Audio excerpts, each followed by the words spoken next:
Hey guys, Aaron Cybertron Zhang here, and welcome back to Beastcoast Pokemon. In this video, I wanted to summarize some of the biggest new winners from the Teal Mask DLC after a month of play in the Regulation E VGC format. The DLC, of course, introduced a lot of brand new Pokemon into the format, and some of these Pokemon have been especially good in tournament play, and these are Pokemon that you should continue to expect to see in the upcoming weeks as we play the format.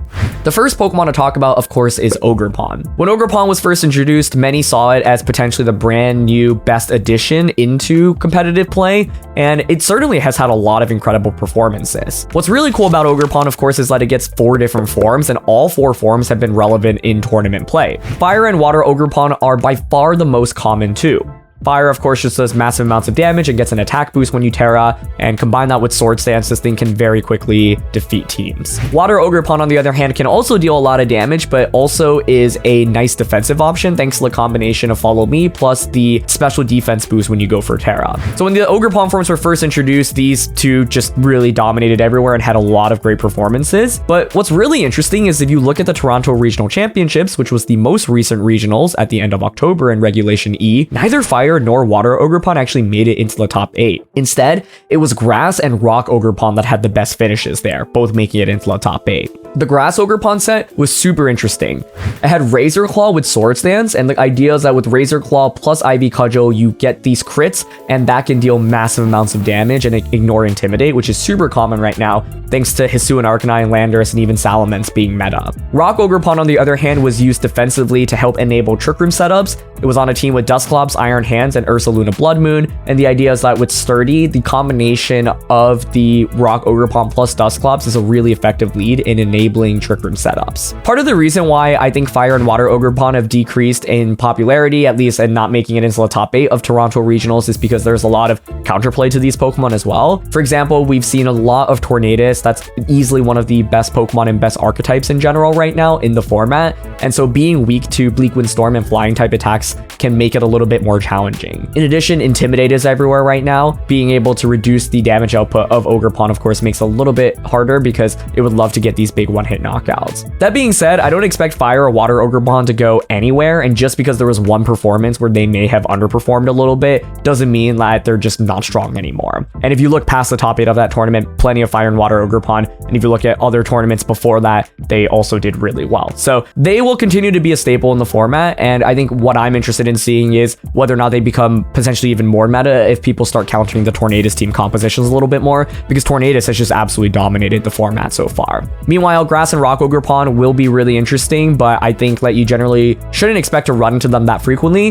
That being said, seeing both of those forms make it into the top of a tournament means that there is a lot of potential viability, and I think both of those are actually a little bit underexplored. Moving on, the next Pokemon that I want to talk about is Bloodmoon Ursaluna. Regular Ursaluna was an absolute beast throughout Scarlet and Violet VGC, and of course had multiple top finishes at the 2023 World Championships, but Bloodmoon Ursaluna is also really strong. Like regular Ursaluna, you normally see it on Trick Room comps, and Trick Room in general has also been revitalized a little bit in this format because of new Trick Room setters being introduced. Dusclops in particular has been really common as a partner for Bloodmoon Ursaluna, and that is a Pokemon that can very consistently set up Trick Room. Ferrograph is something that we saw throughout regular Scarlet and Violet VGC before the DLC, and it continues to be really strong as a partner for Trick Room setups as well. The main reason, of course, that you would want to use Ursaluna Bloodmoon is it just does so much damage, and its main signature attack in Bloodmoon can get big one-hit knockouts. And of course, Bloodmoon has an amazing ability as well, being able to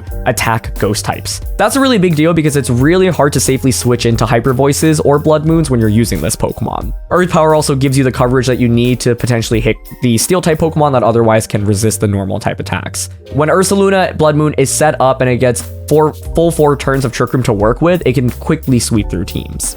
You often see items like Life Orb or even Weakness Policy on it, and I mentioned Dusclops earlier because Dusclops is a really common partner for Ursaluna Bloodmoon because of course it can use Brick Break to activate that Weakness Policy. So we've seen Ursaluna Bloodmoon pop into the top 8 of multiple regional championships already, and it is just a very reliable attacker. The way that you generally want to beat it is to either deny Trick Room outright or stall out your opponent's Trick Room, and having those Steel types to potentially switch into those Hyper Voices and Bloodmoons can be a really big deal as well. Dusclops Dusclops is a Pokemon that I just mentioned and is also a really interesting option because it is a consistent Trick Room setter. If you played Sword and Shield VGC, you'll probably remember Dusclops because it was used a lot back then as well. And the idea is that it's just a really bulky Pokemon with Eviolite, and you get access to a lot of utility. Of course, moves like Trick Room, Pain Split, Will-O-Wisp, Nightshade, and you can also use that Brick Break to self-activate Weakness Policy. Combine that with Terra, and Dusclops can just make it very easy to set up Trick Room.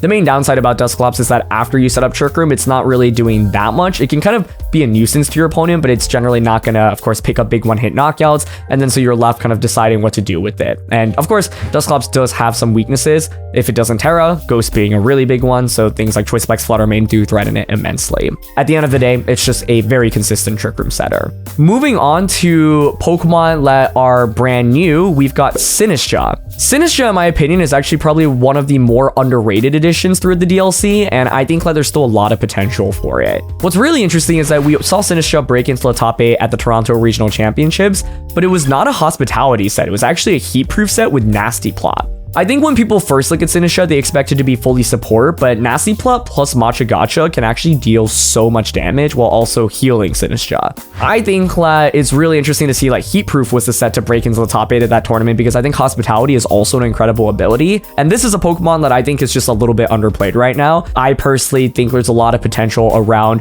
bulky teams that like setting up like and use Sinistcha to consistently heal through its ability. Of course, Sinistcha isn't the most common Pokemon because it does have a lot of common weaknesses. Pokemon like Tornadus, Heatran, Flutter Mane all dominate the top of the format right now, and Sinistcha doesn't necessarily have a great offensive or defensive matchup against all of those. But I think on the right team, Sinistcha can be really good, and Nasty Plot Sinistcha in particular is something that very few people had on their radar until the Toronto Regional Championships, where we saw it put in so much work on stream in particular. This is a Pokemon that I have my eye out on in particular moving on because I think that it is just really underrated. Speaking of other support Pokemon, you've got Clefairy. Clefairy is a Pokemon that also has been popular in previous VGC formats, and of course it's used over Clefable because of the combination of Eviolite and Frangard. Clefairy makes it really easy to set up Trick Room and also to get stat boosts with Pokemon that like to increase their stats like Kingambit or Goldengo, for example. You often see it paired next to Trick Room or setup Pokemon, and Frangard plus access to a lot of utility moves like Follow Me, Helping Hand, and Sing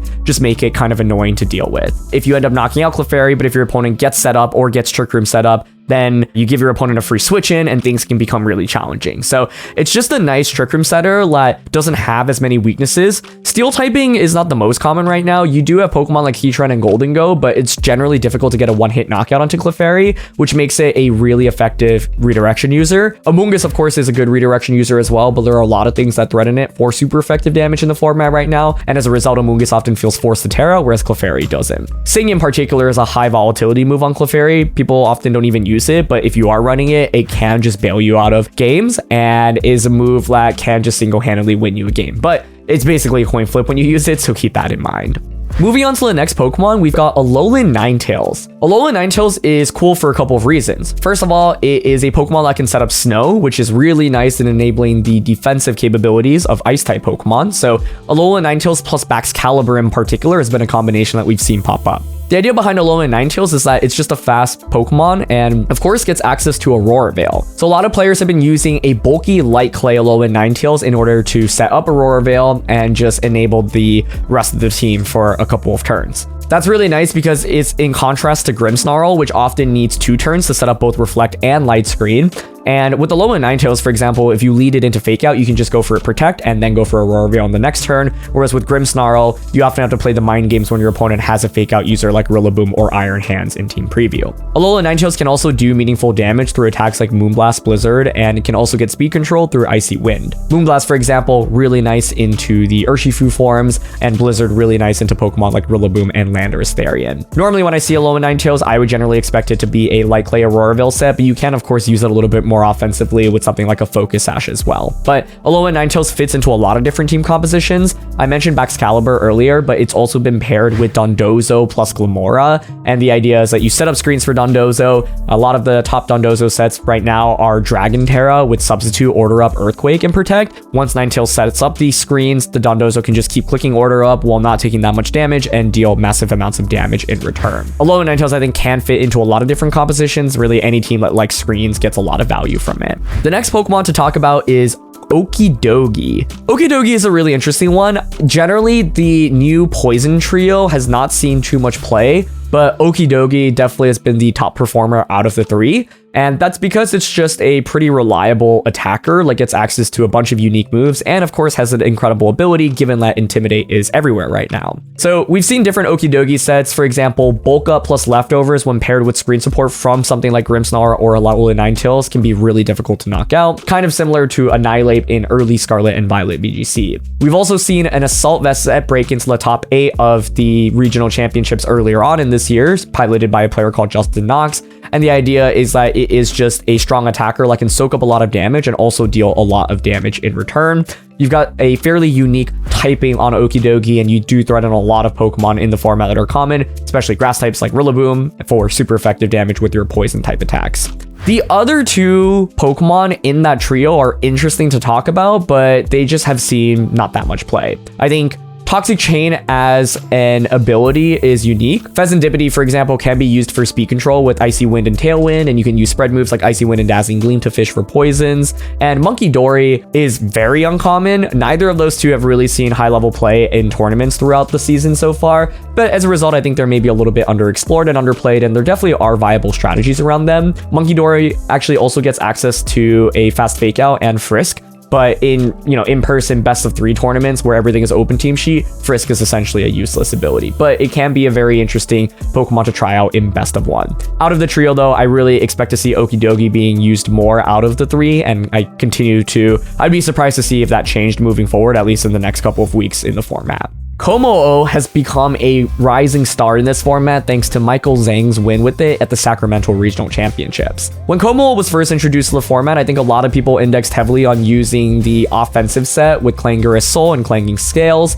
but the set that won the Sacramento Regional Championships was the defensive set with Iron Defense, Body Press, Iron Head, and Protect. The idea is that set can just completely counter opposing Flutter Mains because you are immune to Shadow Ball with your ability, and you can go for Steel Terra to Iron Head as well. We currently still play in a really physical oriented format, so having these Pokemon like an Iron Defense and then Body Press and also not take that much damage is a really big deal. We've also seen some other Iron Defense Pokemon like Torterra and Hisuian return to the format, but Kommo-o feels like it has been one of the more consistent ways to run that strategy, and the main reason for that is because you do have the Steel Terra Iron Head combination to threaten Flutter Mane, which otherwise can really just wall these Iron Defense Body Press setups. Kommo-o, I think, will continue to be really good. I think that now that it has a big tournament win under its belt, people aren't going to be as surprised as much, and it's kind of priced into the meta, but I think it's still a really strong option to consider for your teams if you want something that can just really tank attacks from physically oriented Pokemon. Another Pokemon to talk about is Wheezing. Wheezing is still looking for its first big top 8 finish, but it finished just outside of the top 8 at a regional championship and has had some other strong performances as well. Now, the main reason to use Wheezing is because, of course, it shuts down all abilities. That's a really big deal, and what's even more interesting is that Wheezing teams often will have Ability Shield on their own team so that they can still get value out of their abilities. Landorus Therian in particular plus Wheezing is a very strong combination that people have been using. And what's also interesting is seeing how some people have responded to Wheezing popping up. Ability Shield Tatsugiri, for example, has been used for players that really want to use Dondozo, but that, of course, is a very niche meta call. Wheezing, I think, is generally really difficult to use because it's all about getting it on the field at the right time, and a lot of the Wheezing sets also have Gunk Shot, which is not the most reliable attack. You use things like Gunk Shot, Will-O-Wisp, Taunt, and Protect with a Citrus Berry, for example. But when utilized properly, it can just be absolutely amazing, right? With it, you can shut down abilities like Inner Focus from Dragonite, so you can actually intimidate it. You can shut down Urshifu's ability as well, and you are able to just really disrupt your opponent. And because the format does lean pretty physical as well, being able to burn Pokemon and also deal damage with Gunk Shot into Pokemon that are weak to poison, like Rillaboom, is really nice. I think Wheezing will continue to be a Pokemon that will be really difficult to use and not be very popular, but I wouldn't be surprised if one of the best players in the world really took it to a top performance and a first place finish in a future tournament.